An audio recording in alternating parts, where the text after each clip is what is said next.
Alright, so in this little video we'll be discussing what is mise-en-scene and looking at a few examples. Now, mise-en-scene basically means what is in the frame, what is in the scene. So anything that you can see within the frame or the scene is mise-en-scene.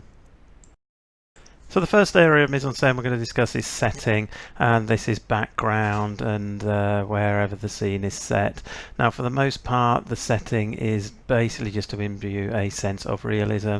So here we have Last of Us 2, which was based in Seattle, and what they try to do is make it as realistic as possible so that the player would feel more involved in the game. This is also known as verisimilitude, where what you're trying to create has as close a bearing on reality as possible. As you can see from this little video that I found off YouTube, somebody has gone onto Google Maps and compared the settings in the game with real life, so you can see just how realistic it is.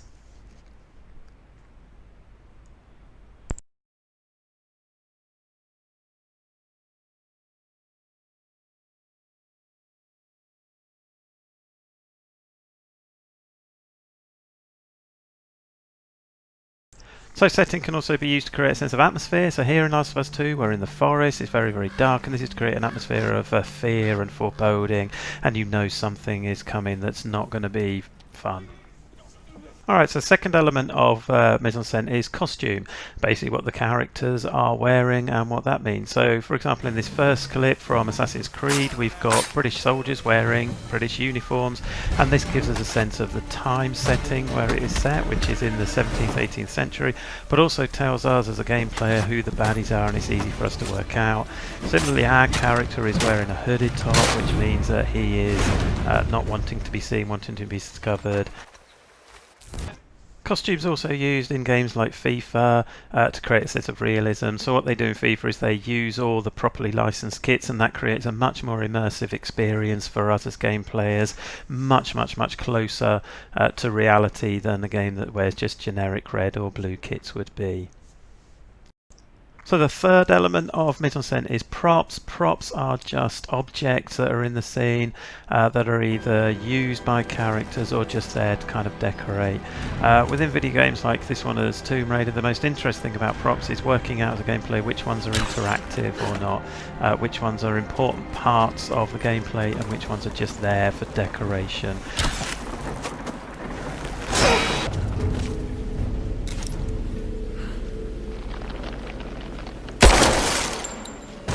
Props can also be symbolic of something, not necessarily in this scene, but often in games like Tomb Raider you're after an artifact or something which can symbolise something to do with the character. The fourth aspect of mise-en-scene is performance, and performance is basically how the characters act. Within video games it's really difficult. So for example in Portal 2 here the main character is a little robot ball, and one of the things the animators tried to do was make him much more expressive by having the light move as if it was an eye, and they've given him eyelids that move up and down and blink, and they make him move whenever he says something, so he becomes much more human and much easier for us as gamers to identify with and understand. Make any sense? Just tell me, just say yes. Okay, what you're doing there is jumping. You just jumped. But never mind. Say apple. Apple. Okay, you know what? That's close enough. Just hold tight. So in this scene we can see Wheatley's eyes narrow and his eyeball shake from side to side as if he's embarrassed or ashamed at being seen. Can you just turn around for a second? Alright, you can turn around now. Bam! Secret. So the fifth and final element of mise-en-scene is lighting, and this is how well the scene is lit. So for example here in Stardew Valley we have what's known as high key lighting, where everything in the frame is equally lit and brightly lit, and this creates a kind of sense of well-being, happiness and enjoyment.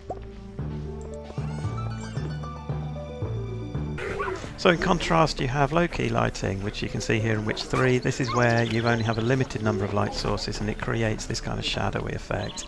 Sometimes it's done to suggest the time of day, so for example this is early in the morning, but it can also be done to create a sense or an atmosphere of mystery, of the unknown, of drama. You're not entirely sure what's lurking in the shadows and you can't really see everything around you, so you don't really know what to expect or what's going to happen next.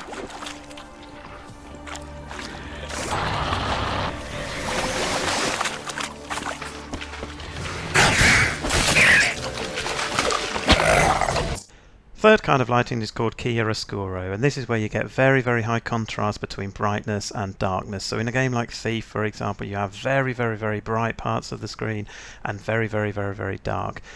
Chiaroscuro is often used to demonstrate a binary opposite between good, evil, dark, light, known and unknown, and so on. For this reason, it's often used in horror films as well, because they like to use those binary opposites of good and evil.